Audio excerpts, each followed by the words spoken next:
हिमाचल प्रदेश सरकार ने राज्य में तंबाकू उत्पादों की अनियंत्रित और अवैध बिक्री पर लगाम लगाने के लिए एक महत्वपूर्ण नियामक कदम उठाया है।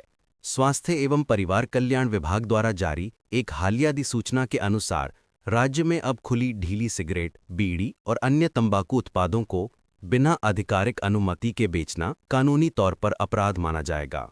ये निर्णय विशेष रूप से युवाओं को तंबाकू के सेवन से बचाने और सार्वजनिक स्वास्थ्य को बेहतर बनाने की दिशा में सरकार का एक सख्त प्रयास है। लाइसेंसिंग का अधिकार किसे? तंबाकू उत्पादों की बिक्री को नियंत्रित करने के लिए राज्यपाल की ओर से पंजीकरण प्राधिकारी नियुक्त किए गए हैं।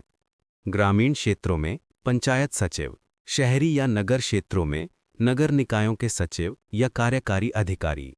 ये अधिकारी अपने संबंधित क्षेत्राधिकारों में तंबाकू की बिक्री को नियंत्रित करेंगे और सुनिश्चित करेंगे कि नियमों का सख्ती से पालन हो।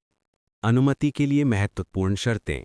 हिमाचल प्रदेश लूज सिगरेट एवं बीड़ी की बिक्री प्रतिबंध अधिनियम 2016 को प्रभावी ढंग से लागू करने के लिए अब किसी भी दुकान, ठेले, खोखे या प्रतिष्ठान को तंबाकू उत्पाद बेचने से पहले संबंधित स्थानीय निकाय, पंचायत या नगर निगम से अनुमति पत्र प्राप्त करना अनिवार्य होगा।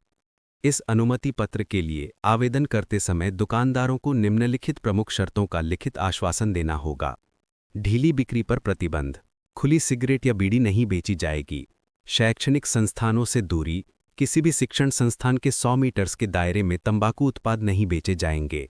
नाबालिगों को बिक्री वर्जित। 18 वर्ष से कम आयु के किसी भी व्यक्ति को नशे का सामान नहीं दिया जाएगा। पालन न करने पर कड़ी कार्यवाही। नए नियमों में बिक्री स्थल पर कई अनिवार्य डिस्प्ले और आचरण संबंधी शर्तें भी शामिल हैं। चेतावनी बोर्ड। दुकान के भीतर स्पष्ट रूप से चेतावनी पट्टी प्रदर्शित करना होगा कि 18 वर्ष से कम आयु के व्यक्तियों को तंबाकू बेचना दंडनीय अपराध है। विज्ञापन निषेध। दुकान के भीतर किसी भी प्रकार का तंबाकू प्रचार या विज्ञापन पूरी तरह से प्रतिबंधित रहेगा। बाहरी सूचना।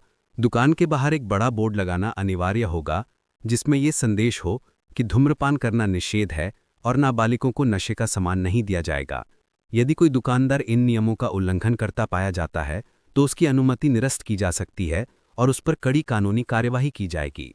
सरकार का ये कदम सभी जिलाधिकारियों, पुलिस, पंचायत राज विभाग और नगर निकायों को तत्काल प्रभाव से लागू करने के लिए भेज दिया गया है ताकि राज्य में नशे की प्रवृत्ति पर नियंत्रण पाया जा सके।